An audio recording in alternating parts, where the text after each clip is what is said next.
Now we are reading BSc third year Zoology paper first unit first के 14वें दिन का अध्ययन करेंगे। आज हम अध्ययन करने जा रहे हैं फिन्स का। मछलियों में पंख, फिन्स इन फिशीज। वैसे तो अकॉर्डिंग टू सिलेबस केवल टाइप ऑफ कोडल फिन ही अपन को अध्ययन करना है, कोडल फिन के प्रकार का ही अध्ययन करना है, लेकिन थोड़ा सा अपन ये सभी तरह के फिन देख लेते हैं। तो मछलियों में पंख मुख्य गमनांग होते हैं और गमन के साथ साथ ये बैलेंसिंग का काम भी करते हैं।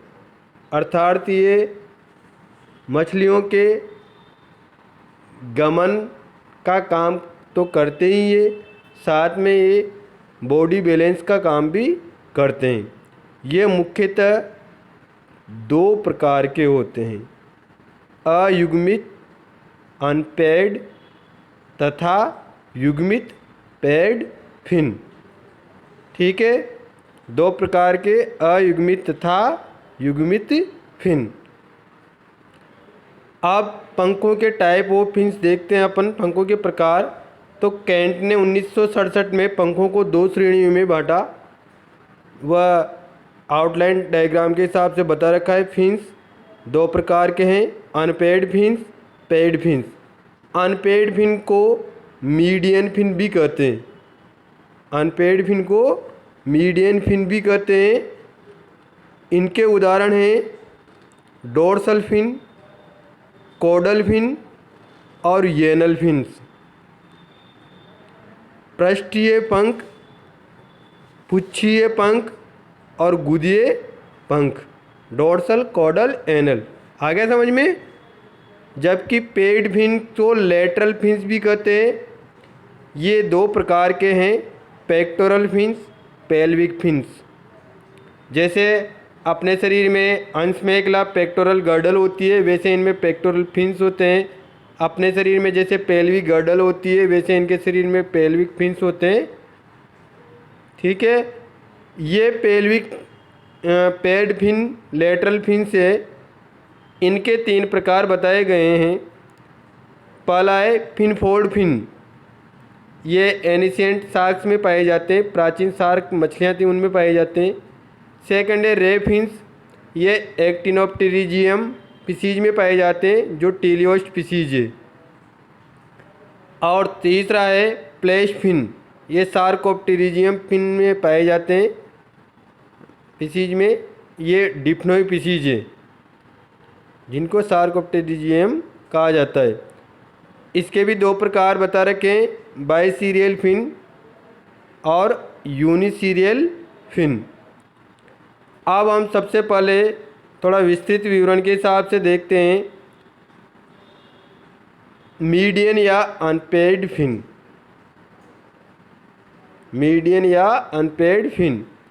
अयुग्मित पंखों में डोर्सल फिन, एनल फिन तथा कोडल फिन आते हैं।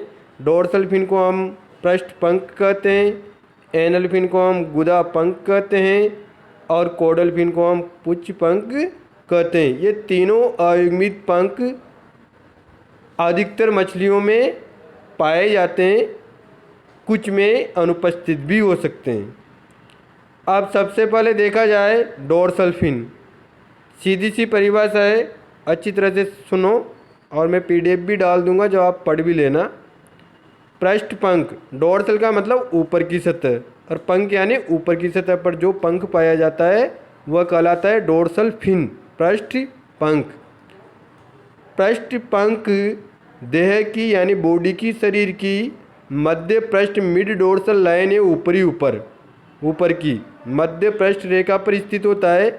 ये संख्या में 1, 2 या 3 तक हो सकते हैं। पोलिप्टेरस में पृष्ठ पंख कई फिनलेट्स में विभाजित होता है, मतलब होता तो एक ही है लेकिन वह फिनलेट्स यानी धारियों में, छोटी छोटी धारियों में बटा होता है, फिनलेट्स में विभाजित होता है। ईल मछली है एंगविला, इसमें डोर्सल फिन कोडल तथा एनल फिन पंखों से जुड़ा हुआ होता है। ये पीछे कोडल और उसके पीछे गुदा पंख तक जुड़ा हुआ होता है। नेक्स्ट है इकाइनिस फिश, एकिनिस चूसक मछली, उसमें प्रथम डोर्सल फिन होता है, वह एक शक्कर में रूपांतरित हो जाता है, सूचक में बदल जाता है। सेकंड है गुदा पंख एनल फिन। गुदा पंख गुदा के पक्ष भाग में स्थित होता है। ये पंख लंबा होता है, छोटा होता है और एक सूल के रूप में होता है।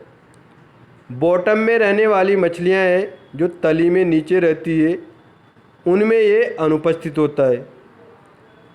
गैमुसिया मछली जिसका मेल है उसमें गुदा पंख गोनोपोडियम में बदल जाता है, नर गैमुसिया में। ठीक है, अब देखते हैं हम कोडल फिन, पुच्छ पंख, जो कि हमारे सिलेबस का पार्ट है मुख्य रूप से। अधिकतर मछलियों में कोडल फिन वेल डेवलप्ड होता है, सुविकसित होता है और गमन का प्रमुख अंग भी है। मछलियों के वर्गीकरण में भी कोडल फिन अत्यंत महत्वपूर्ण होता है। ये कोडल फिन मुख्य रूप से कितने प्रकार के होते हैं?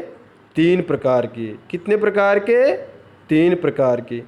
सबसे पहला है प्रोटोसर्कल या आद्यपाली, आद्य यानी प्राचीन, पुराना टाइप। ठीक है ना, तो ध्यान दीजिए और ये डायग्राम बता रखे, इसमें भी ए व बी वाला चित्र प्रोटोसर्कल टाइप का कोडल फिन है, ए और बी। इस प्रकार के कोडल फिन में कोडल फिन कुछ प्रोटोकोडेज तथा लार्वल स्पीशीज में पाए जाते हैं। किस प्रकार के? प्रोटोसर्कल टाइप के। इनमें कशेरुक दंड सीधी पच्च सिरे तक फैली होती है। कशेरुक दंड सीधी होती है और पच्च सिरे तक फैली हुई होती है। चित्र में हम साथ के साथ ही चित्र में देखते हुए भी पढ़ सकते हैं आराम से। ये इनका कोडल फिन है। ये 2 पालियों में, 2 लोब्स में बटा हुआ होता है। ऊपर की पाली जैसा कि हम जानते हैं एपिकोर्डल लेब, एपिकोर्डल लोब, और नीचे वाली हाइपो, नीचे वाली को क्या बोलते हैं हम? Hypo, hypochordal lobe. ऊपर वाली एपिकोर्डल लोब, नीचे वाली हाइपोकोर्डल लोब। ठीक है, और बीच में कशेरुक दंड सीधा नजर आ ही रहा है अपन को। ठीक है, अब ये पालियाँ आकार में समान होती है।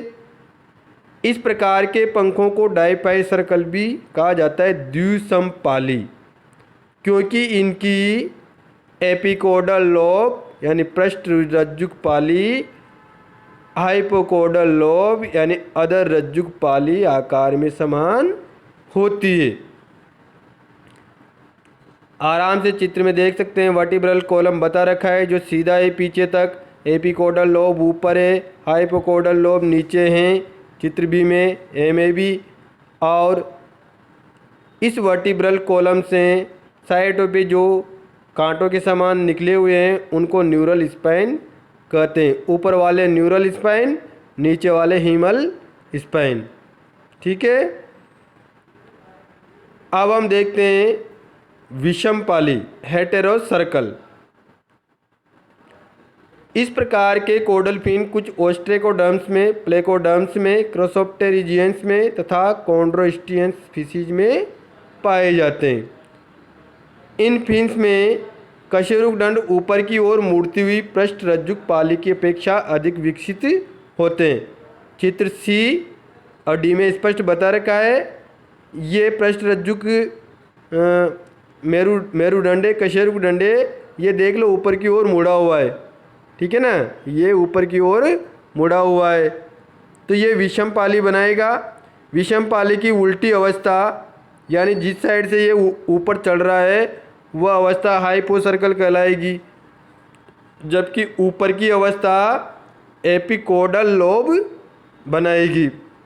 बाकी वही नीचे की साइड पे हीमल स्पाइन और ऊपर का कब खत्म हो गया? ऊपर की साइड पे डोर्सल फिन। इस अवस्था में कशेरुक दंड नीचे की ओर मुड़ती हुई हाइपोकॉर्डल लोब की तरफ जाती है तथा ये पाली पृष्ठरज्जुक यानी डोर्सल यानी एपिकॉर्डल पाली के अपेक्षा अधिक विकसित होती है। इस प्रकार का फिन फ्लाइंग फिश या कुछ ओस्टेकोडर्म्स में मिलते हैं। अब तीसरा प्रकार है होमोसर्कल। होमोसर्कल ये आधुनिक तथा उच्च अस्थिल स्पीशीज में इस प्रकार के फिन कॉर्डल फिन पाए जाते हैं। आधुनिक तथा उच्च अस्थिल, इस प्रकार के पंखों में एपिकॉर्डल पाली समाप्त हो जाती है तथा हाइपोकॉर्डल पाली दो बराबर, एपिकॉर्डल तो मतलब समाप्त हो जाती है और जो हाइपोकॉर्डल पाली थी वही दो इक्वल बराबर सममित पालियों में बट जाती है। अतः बाह्य रूप से तो ये अपन को क्या दिखाई देगा, सिमेट्रिकल दिखाई देगा, परंतु आंतरिक रूप से यह असिमेट्रिकल होता है। क्यों? क्योंकि इसमें एक पाली एपिकॉर्डल पाली तो है ही नहीं। अगर दो भाग दिखाई दे रहे हो तो वह हमको अदर रज्जु को हाइपोकॉर्डल के दिखाई दे रहे। तो कशेरुक दंड का अंतिम सिरा ऊपर की ओर पृष्ठ पाली की ओर मुड़ा हुआ होता है। ये अपने सिलेबस के अकॉर्डिंग तो यही था कॉर्डल फिन, बस इतना सा ही है। जो भी बनता है आंसर क्वेश्चन यहीं से बनता है। बाकी अब ये थोड़ा सा पेड फिन भी देख लेते हैं। पार्श्व पंख, नाम से ही पता चल रहा है कि पार्श्व पंख युग्मित पंख होते हैं। आगे की ओर स्थित युग्मित पंख होते हैं जो अपने लिए कंधे कहलाते हैं। ये पेक्टोरल फिन कहलाते हैं मछलियों में। अंश पंख आपने सुना भी होगा, जैसे अपन को बोलते हैं अंश मेखला, ऐसे इनमें अंश पंख पेक्टोरल फिन होते हैं जो टेट्रापोड में अग्रपादों को इंगित करते हैं। पीछे की ओर स्थित पेड फिन होते हैं वह श्रोणी पंख पेल्विक फिन्स कहलाते हैं जो कि हमारे अंदर श्रोणी मेखला होती है तथा ये पश्च पादों को इंगित करते हैं। कुछ स्पीशीज में पेक्टोरल तथा पेल्विक फिन्स के अतिरिक्त एब्डोमिनल फिन्स भी होते हैं, इनका भी एक जोड़ा होता है तथा कुछ में पेल्विक फिन एब्सेंट होते हैं। पंख की संरचना तथा देह से आसंजन जुड़े होने के आधार पर पेड फिन की 3 श्रेणियां हैं: फिन फोल्ड पंख, रे पंख, फ्लैश पंख। ठीक है, और पेड फिन का पाया जाना ये आधुनिक स्पीशीज की विशेषता भी है। तो स्टूडेंट्स, हमारा फिन्स का ये जो चैप्टर था ये समाप्त होता है और आप कोशिश करना, मैं पीडीएफ भी डालता हूँ, पीडीएफ को भी आप पढ़ भी सकते हो और इस वीडियो को सुन भी सकते हो और कोई समस्या हो तो उसको क्वेरीज कर भी सकते हो, बता भी सकते हो। Okay, thank you.